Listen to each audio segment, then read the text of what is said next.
சத்குரு அவர்களுக்கு ஆப்ரேஷன் பண்ண இடத்துல மிகப்பெரிய ஒரு வீக்கம் உண்டாகியிருக்கு. வலியால் அவர் துடிச்சு போயிருந்திருக்காரு அப்படிங்கிற ஒரு தகவல் தான் சமீபத்தில் வெளியாகியிருக்கு.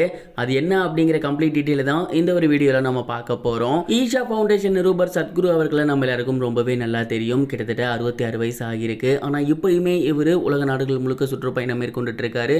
அண்ட் சிவராத்திரியில் இவரோட டான்ஸ் அப்படிங்கிறது உலக பிரசித்தி பெற்றது. சமீபத்தில் நடந்து முடிஞ்சிருந்த சிவராத்திரி ஃபங்க்ஷன் ரொம்பவே நல்லபடியாக போயிருந்துச்சு. இந்த ஒரு நிலையில் கடந்த சில நாட்களாகவே இவருக்கு உடல்நிலை சரியில்லாம இருந்திருக்கு. ஒற்றை தலைவலி அதிகமா இருக்கு அப்படின்னு சொல்லிக்கிட்டே இருந்திருக்காரு. மேலும் வாந்தி எடுத்து மயக்கம் போட்டிருக்காரு. இதனால பயந்து போயிட்டு ஹாஸ்பிட்டல் கூட்டி போயிருக்காங்க. அங்க இவருக்கு மூளையில ரத்த கசிவு இருக்கிறது தெரிய வந்திருக்கு.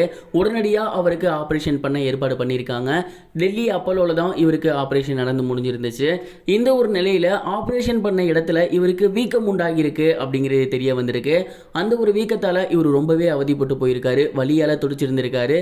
இதை தெரிஞ்சதுக்கு அப்புறம் ஹாஸ்பிட்டல்ல உள்ள டாக்டர்ஸ் எல்லாமே வந்துட்டாங்க. அங்க வந்து பார்த்துட்டு ஆப்ரேஷன் பண்ண இடம் ரொம்பவே சென்சிட்டிவான இடம். ஸோ அந்த இடத்துக்கிட்ட எந்த ஒரு அழுத்தமும் இருக்கக்கூடாது, கம்ப்ளீட் ரெஸ்ட்லேயே ஒரு இருக்கணும் அப்படிங்கிறத சொல்லியிருக்காங்க. அண்ட் இப்போதைக்கு அந்த வலி குறையிறதுக்காக பெயின் கில்லர் கொடுத்துருக்காங்க. சத்குரு அவர்களோட உயிருக்கு எந்த ஒரு ஆபத்தும் இல்லை. ஆப்ரேஷன் நல்லபடியாக முடிஞ்சிருக்கு. இருந்தாலுமே ஆப்ரேஷன் பண்ண இடம் அப்படிங்கிறது ரொம்பவே கிரிட்டிக்கலான இடம். அதனால அவர் கம்ப்ளீட் ரெஸ்ட்ல இருக்கணும், எதை பற்றியும் திங்க் பண்ணக்கூடாது. அண்ட் அவரோட உடல் பெருமளவில் அசையவே கூடாது அப்படிங்கிற கண்டிஷன்ஸ்லாம் போட்டிருக்காங்க.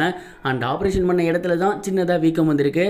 அது இன்னும் குறைஞ்சு நல்லபடியாக இருக்க வரைக்குமே அவர் ஹாஸ்பிட்டலில் தான் இருப்பார் அப்படிங்கிற தகவல் வெளியாகி எல்லோருக்குமே ஒரு சோகத்தை ஏற்படுத்தியிருக்கு. சத்குரு அவர்களுக்கு உடல்நலம் சரியில்லாமல் ஹாஸ்பிட்டலில் இருக்காரு அப்படிங்கிற நியூஸ் வெளியானதுக்கு அப்புறம் ஏராளமான செலிபிரிட்டிஸ் அவங்களோட சோசியல் மீடியா பேஜில் போஸ்டர் ஷேர் பண்ணி வந்துகிட்டு இருக்காங்க.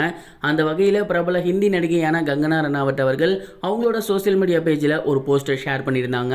அதில் அவங்க என்ன சொல்லியிருந்தாங்க அப்படின்னா, இந்த ஒரு நியூஸை பார்க்கும்போது ஸ்டார்டிங்கில் நான் நம்பலை, கண்டிப்பாக சும்மா ஏதாவது ஃபேக்காக கிரியேட் பண்ணி விட்டுருப்பாங்க அப்படின்னு தான் நினச்சேன். ஆனால் இது உண்மை அப்படிங்கிறது தெரிய வந்ததுக்கப்புறம் ஒரு நிமிஷம் எனக்கு என்ன சொல்கிறது அப்படிங்கிறதே தெரியலை, தலையெல்லாம் சுற்றிடுச்சு. கடவுளுக்கே இந்த நிலைமையா அப்படிங்கிற ஒரு கேள்வி தான் எனக்குள்ளே எழுந்துச்சு. அவரை எனக்கு ரொம்ப காலமாகவே தெரியும். நான் அவரை இன்டர்வியூ எடுத்திருக்கேன். அண்ட் அந்த ஒரு இன்டர்வியூக்கு அப்புறம் அவர்கிட்ட நல்லா பழகக்கூடிய வாய்ப்பு எனக்கு கிடைச்சிச்சு. அவரை நான் ஒரு கடவுளாக மட்டும்தான் பார்த்தேன், மனிதராக பார்க்கவே இல்லை. ஒரு கடவுளுக்கு இந்த மாதிரியான ஒரு நிலைமையா, அவரு இப்போ ஹாஸ்பிட்டலில் ஆப்ரேஷன் பண்ணியிருக்காரா இப்படிங்கிறதெல்லாம் யோசிச்சு பார்க்கும்போது அவரும் ஒரு மனிதர் தான். அவருக்கும் ரத்தம் சதை எலும்பு நம்மள மாதிரியே இருக்கு அப்படிங்கிறத புரிஞ்சுக்கிட்டேன். ஒரு கடவுளுக்கே இந்த நிலைமையா அப்படின்னா நம்மலாம் ஏமாத்துறோம் அப்படிங்கிற ஒரு எண்ணமும் எனக்குள்ள எழுந்திருக்கு. சத்குரு ஐயா அவர்கள் நல்லபடியாக குணமாகி மீண்டும் எழுந்து வந்து அவரோட நல்ல எண்ணங்களை நல்ல செயல்களை மீண்டும் இந்த உலகத்தில் தொடரணும் அப்படிங்கிறே தான் என்னோட ஆசை அப்படின்னு ஷேர் பண்ணியிருந்தாங்க. இந்த ஒரு போஸ்டரை பார்த்துட்டு நிறைய நெட்டிசன்கள் அவங்கள ட்ரோல் பண்ணி வந்துட்டு இருக்காங்க. அண்ட் ஒரு சிலர் அவங்களுக்கு ஆதரவாக வாய்ஸ் கொடுத்து வந்துகிட்டு இருக்காங்க. இந்த ஒரு போஸ்டரை பற்றின உங்களோட தாட் என்ன அப்படிங்கிறத கமெண்ட் பாக்ஸில் ஷேர் பண்ணுங்க.